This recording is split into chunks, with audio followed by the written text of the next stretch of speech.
Think about all the items and services you use on a daily basis, from the clothes you wear and the breakfast cereal you eat, to the car you drive and the phone you use. It's likely these are all products of different organizations. You might not normally think about the processes that produce all these goods and services, but that's what the study of operations is all about. Operations are what companies use to transform resources into goods or services. Most of an organization's financial and human resources are invested in operations. So operations management is critical to any organization's success. The role of operations management is to design, plan, direct, and improve all the activities involved in producing goods or services. Operations managers are required to make decisions in 8 key areas. Some of these are more strategic, whereas others are more tactical. We'll be considering 4 of the more strategic areas. They involve high-level planning decisions about how an organization will get from where it is now to where it wants to be. These areas are strategic operations management, product design, supply chain management, and quality management. The first area, strategic operations management, involves long-term, broad considerations about the viability of a business. How will it create value for customers and gain a competitive advantage? For example, you might need to answer a question like, what are the unique features of our apparel business that make it competitive? Successful strategic operations management aligns an organization's operations to an overall business strategy. A second area is product design. This is where you make decisions about the features of a product or service. What features will make it a success? For example, a decision about which features to include in the next release of a company's cell phone line may greatly impact the success of the phones. A third important area where operations managers make decisions is supply chain management. This involves managing, monitoring, and controlling all activities along the supply chain. It's about deciding how to guarantee the timely, cost-effective acquisition of inputs and delivery of outputs to customers. For example, you might need to decide which suppliers to use and how best to transport goods to retail outlets. A fourth area is quality management. This involves determining how to measure and maintain quality and how to identify and resolve quality problems. For example, you'll need to decide what to test to check the quality of a product or service. On a daily basis, operations managers make decisions that are key to the running of their organizations. Knowing what strategic areas to consider can make you more effective in your role and add to your organization's success. Assalamualaikum and a very good morning to all panel. My name is Nur Shaira and today I'm your moderator.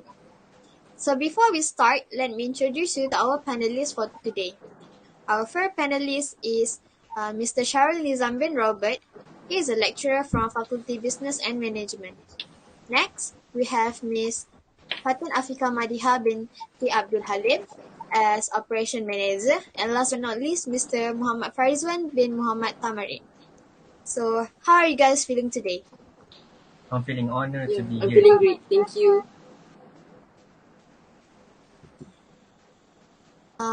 How about Mr. Farizwan?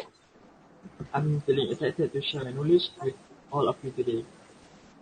I'm happy to hear that you guys feel great today. So we may begin with our discussions about implementing strategies management and operation issue. As we all know, strategic planning plays an important role to an organization. It is because it provides a sense of directions and outline measurable goals. Strategy often begins with an idea, a simple intention to find a new solution. It requires intelligence, energy, and patience. Even today, a large or small company, public or private, there are thousands of ideas that deserve to be implemented with combining this factor. Without further ado, let's hear the opinion from the panelists about why a strategy implementation is more difficult than strategy formulation. Alright, thank you, Shaira.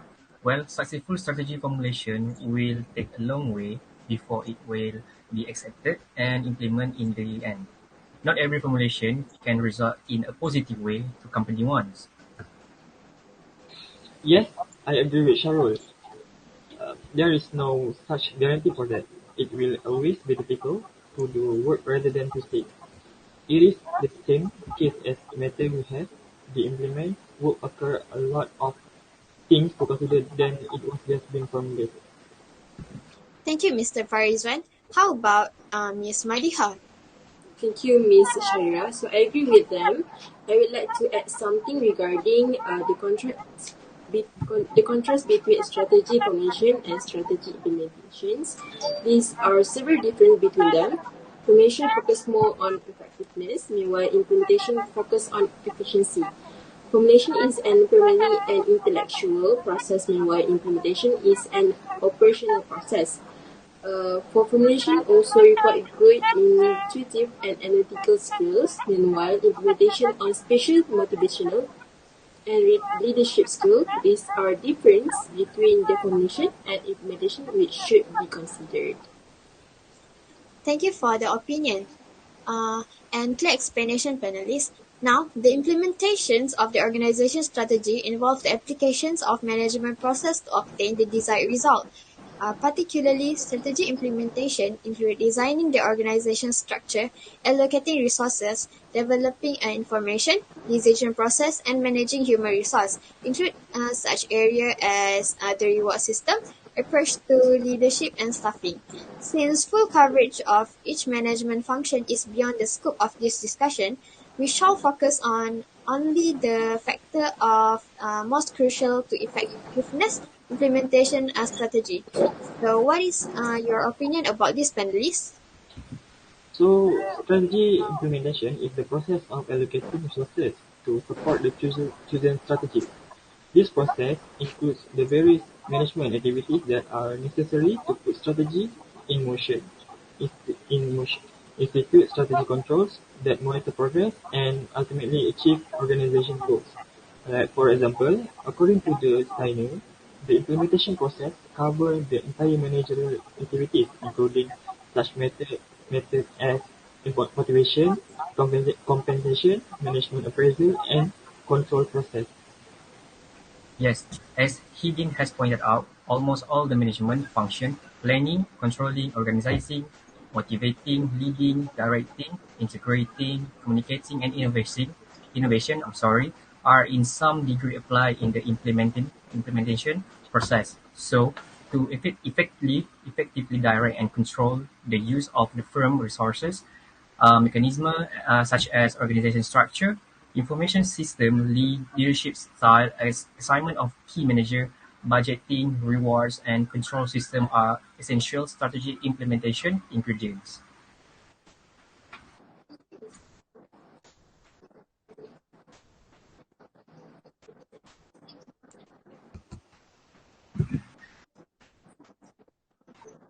In a company, the transaction from strategy formulation to strategy implementation acquire the shift between strategy that is in charge for the formulations to manager which is in charge of implementations.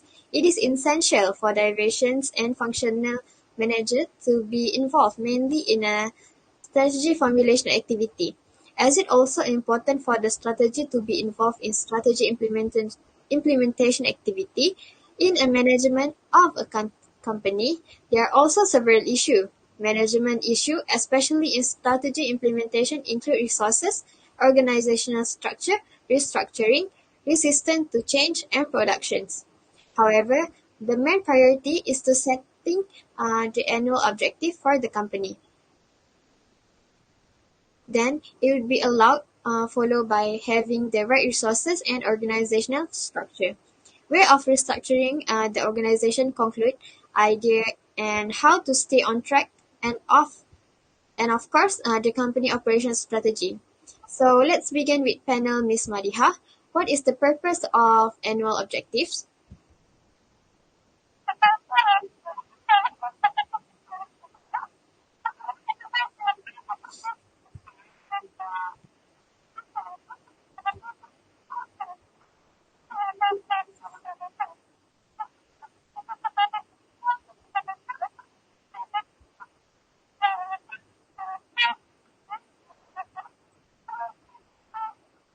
because it represents the basis of resources allocation are a primary mechanism of evaluations, are a monitoring tools, and establish organizational, divisional, and department priorities.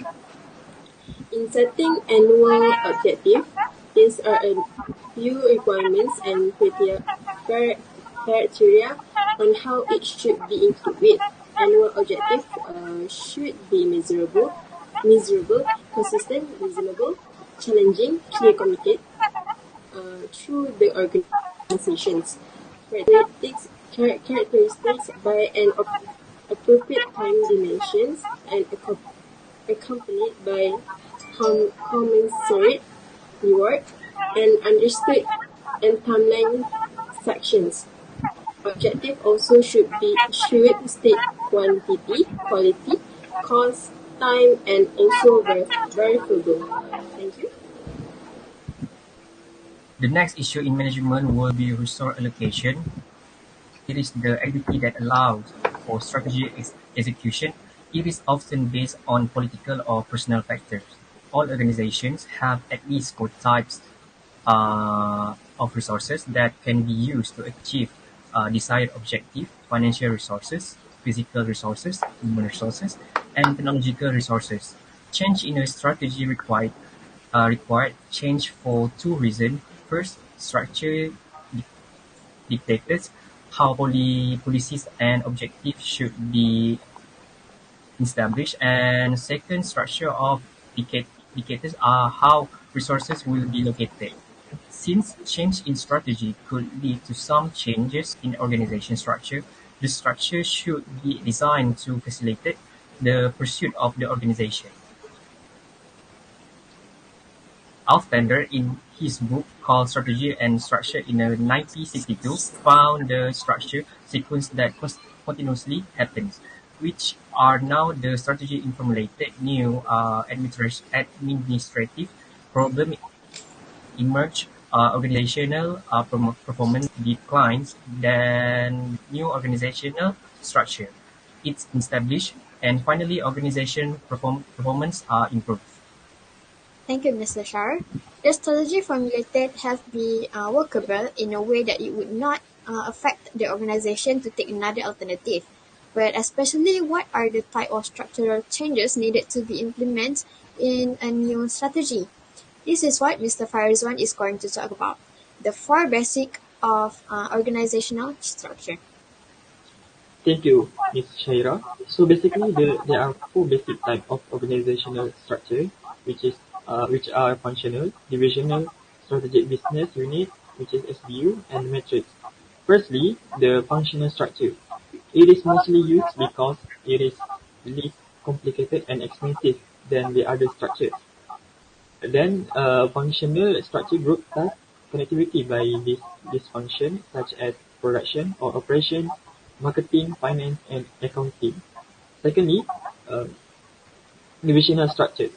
Divisional structures generally form to motivate employees, control the operation, and compete successfully in diverse locations. It can be used in 4 ways: by geographic area, by product or service, by customer, and by each process. Thirdly, the strategic business unit SBU. It is used to increase control and evaluation for operation. The advantage of the structure is that it makes the task of planning and control by organization to be more manageable. Meanwhile, the disadvantage of the structure are it is require an additional layer of management, which increase the salary expenses, and second, the role of vice president is often ambiguous. Finally, the matrix structure. It is the most complex of all structure because it depends on both vertical and organizational rules of authority and communication. Thank you, Mr. Farizwan, and thank you to all panelists. We have come to the end of the discussions about implementing strategies, management, and operation issue. I hope that we can adapt the content presented by the panelists. I would like to thank all the panelists today for the interesting discussions. Thank you for all your attention given.